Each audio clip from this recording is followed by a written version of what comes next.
हमने अपना वोट डाल दिया, आप लोग से विनती है कि अपना भी वोट डालें। मैंने अपना वोट डाल दिया, आप लोग भी अपना वोट डालिए। मैंने अपना वोट दे दिया, आप लोग भी अपना वोट ज़रूर डालें। मैंने अपना वोट डाल दिया है, आप भी अपना वोट डाल दें।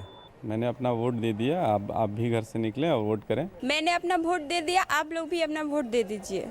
मैंने अपना वोट दे दिया, आप सभी वोट दें।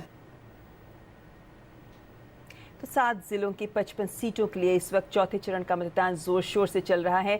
मुजफ्फरपुर के मतदान केंद्रों पर भी मतदाताओं की लंबी कतारें देखी जा रही हैं। क्या है उनके दिल में, ये जानने के लिए उनसे बात की हमारे संवाददाता राजेश राज ने।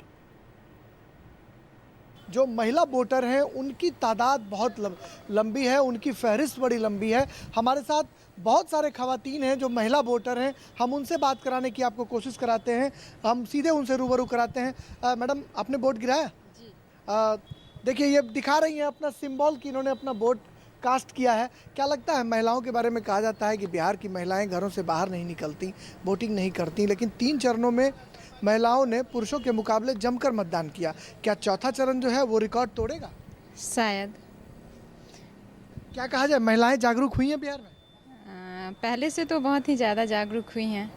पहले अभी की अपेक्षा कम महिलाएं वोट देती थीं, लेकिन अब लगभग पुरुषों से ज़्यादा या लगभग बराबर ही हैं। यूथ वोटर्स हैं, उस पर कितना इम्पैक्ट है चुनाव को लेकर, कितनी ज़्यादा दिलचस्पी लेकर वो वोटिंग कर रहे हैं? अब के जो यूथ है वो जानते हैं कि उनका एक राइट है वोट देना, ठीक है, तो वो अपने राइट को छोड़ना नहीं चाहते। वो देखते हैं कि हाँ करप्शंस चल रहे हैं, फिर जो भी अपने इलेक्शंस में कैसा जनप्रतिनिधि चाहिए, कैसी सरकार चुनना चाहिए? सरकार वो हो जो हमारे मुजफ्फरपुर, हमारे बिहार को डेवलप करें, ठीक है। यहाँ पे जो भी बहुत सारे मतलब कि वुमेंस जो हैं, जो यंगस्टर्स हैं, उनको हर जगह पे प्रेफरेंस नहीं मिलता, ठीक है। उनको कहीं ना कहीं कुछ दबाव महसूस होता है, तो वो उस चीज़ को हटाना चाहिए। जी, मैं भी इनके बात से सहमत हूँ। भी गर्ल्स प्रोटेक्शन से लेकर के बहुत सारी ऐसी चीज़ें हैं जिस पे ध्यान देना है। सबसे तो पहले है कि हमारे बिहार में बहुत ज़्यादा एजुकेशन का कमी है और ये सब चीज़ के लिए प्रोग्रेस होना चाहिए। और प्रतिभा तो है ही, पर हम इस चीज़ को उभार नहीं पाते। हमें अच्छे एजुकेशंस के लिए बाहर जाना पड़ता है और अपने पेरेंट्स को छोड़ करके वहाँ सर्वाइव करना पड़ता है और there is a lots of problem हम लोग फेस करते हैं। ये रेशमा ये कह रही हैं कि प्रतिभा की कमी नहीं है बिहार में, लेकिन ये प्रतिभाएं पलायन कर जाती हैं। ये एक बड़ा मुद्दा है, इस पर विचार करना चाहिए, इसको सोचना चाहिए। और शहर का जो विकास है वो भी एक बड़ा मुद्दा है कि मुजफ्फरपुर शहर की चमक जो है वो दिनों दिन धुंधली होती जा रही है। स्मार्ट सिटी मुजफ्फरपुर अगर बनेगा तो शायद जो इसकी अपनी गौरवशाली अतीत है वो शायद वापस लौट सकेगी।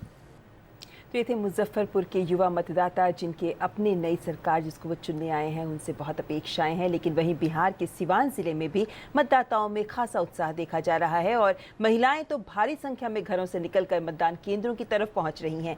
आखिरकार क्या चाहती है जनता, जानने के लिए उनसे बात की हमारे संवाददाता नीरज सिंह ने। बिहार का चौथा चरण और लगने वाली ये लंबी लंबी कतारें बता रही हैं कि जो जनता है, सिवान की जनता अपने भाग्य की बागडोर अपने जनप्रतिनिधियों को सौंपने के लिए जा रही है, क्योंकि कई सारे जो मुद्दे हैं वो जनता के जहन में हैं, जिनको लेकर ये मतदान केंद्रों पर पहुंचे हैं। सीवान की बात की जाए तो सीवान अपने आप में यहाँ के जो कई सारे मुद्दे हैं, जो ख़ास तौर से उद्योग को लेकर, उद्योगों में पिछड़ापन यहाँ पर दिखाई देता है।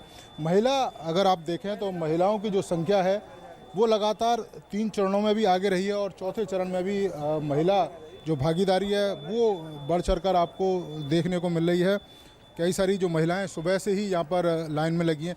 आप लोग कैसा चाहती हैं, नेता कैसा होना चाहिए आप लोगों के लिए? हम लोग को बढ़िया नेता चाहिए, गरीब को दुख बुझना चाहिए। हम लोग गरीब आदमी हैं, दाल जो महंगाई है वो सस्ता कराइए लो, सब सस्ता कराइए लो, यही हम लोग कह रहे हैं। तमाम जो महिलाएं अगर आप देख पाएँ सुबह से कतार में हैं।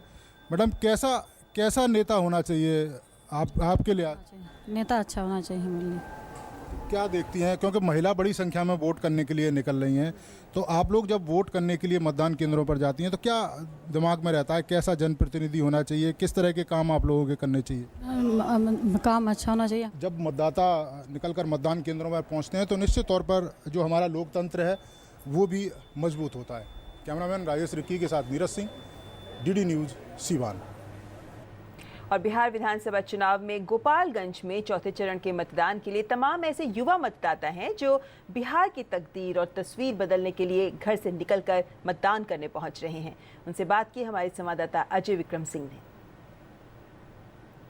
ये महिलाओं की कतार है और ये पुरुषों की कतार है। जिस महिलाओं की इस चुनाव में भागीदारी की बात की जाती है वो आपके सामने है, तस्वीरों के जरिए आप सामने देख सकती हैं। हमारे सामने और भी बूथ है, उन बूथ पे भी आप देख सकते हैं कि किस तरह से महिलाओं की लाइन पुरुषों से ज़्यादा है। तो निश्चित तौर पर जिस तरह से अभी तक 3 चरणों में महिलाओं की भागीदारी साफ तौर पर देखने को मिली और करीब 60% के आसपास वो भागीदारी होती हुई पहुंचती हुई लगी, वो निश्चित तौर पर बिहार की नई तस्वीर तय कर सकती है और इनकी बहुत ही निर्णायक भूमिका हो सकती है। नीलम, जैसा कि अभी डिस्कशन हो रहा था, निश्चित तौर पर बिहार की जो स्थिति है, बिहार की जो सामाजिक संरचना है, उसमें महिलाओं का बहुत बड़ा योगदान है। इस इलाके में भोजपुरी संगीत का पूरे चुनाव प्रचार में बहुत अच्छा प्रयोग किया गया। निर्वाचन आयोग ने उसका प्रयोग किया, काका गोपाली को एक सिंबल बनाया गया। तो तमाम जो लोकल सिंगर्स हैं उनका भी काफ़ी योगदान है। एक हमारे पास एक फर्स्ट टाइम वोटर भी हैं और भोजपुरी सिंगर भी हैं। उनसे एक वोटर्स के लिए क्या उनके मन में, आपको ज़रा सुनवाना भी चाहेंगे। आप बताएं कि फर्स्ट टाइम वोटर क्या सोच रहा है, वोटिंग के लिए क्या मन में है? मैं गा के कुछ कहना चाहूँगी अपने देश के लिए। पहचाने अपना अधिकार, सब वोट दे आके अब की बार, हर घर में आए खुशहाली और देश हमारा करे विकास। पहचाने अपना अधिकार, सब वोट दे आके अब की बार। इसके साथ ही जिस तरह से महिलाओं की भागीदारी बढ़ी है वोटिंग में, उसको किस तरह से एक यूथ के तौर पर आप देखती हैं? यूथ के तौर पे मैं ये देखती हूँ, क्योंकि मैं खुद एक यूथ हूँ और मेरे अंदर बहुत उत्साह है। और क्योंकि हमसे हमारा देश आगे बढ़ता है यंगस्टर से, तो सबकी यही इच्छा है कि हमारा देश बहुत विकास करे और तरक्की करे और शिक्षा, बिजली और पानी हर घर में मतलब उपस्थित हो। क्योंकि हम बिहार से हैं और बिहार में बहुत बुरी कंडीशन होती है, सड़कें, लाइट, उसके अलावा शिक्षा की। जैसे महिलाओं की भागीदारी की बात हो रही है, इसमें वो नौजवान महिलाएं भी हैं। निश्चित तौर पर आप देखिए 18 से 40 साल की जो महिलाएं हैं उनका बहुत बड़ा योगदान होने वाला है। कम से कम अगर जो राजनीतिक विश्लेषक हैं उस तरफ फिलहाल अभी ध्यान देते नहीं दिख रहे हैं। जिस तरह की कयासबाजियां लगाई जा रही हैं, अगर इसको सामने रख के एक विचार बनाया जाए तो निश्चित तौर पर ये कयासबाजियां सिर्फ कयास बनकर ही रह जाएंगे। जी, तो ये थी बात मतदाताओं की। और देख सकते हैं हम कि बिहार के इस चौथे चरण का मतदान जो आज चल रहा है उसमें युवा और महिलाएं भारी तादाद में बाहर निकल कर आ रही हैं, क्योंकि सभी चाहती हैं कि बिहार का विकास हो और उसके ज़रिए देश का भी विकास हो।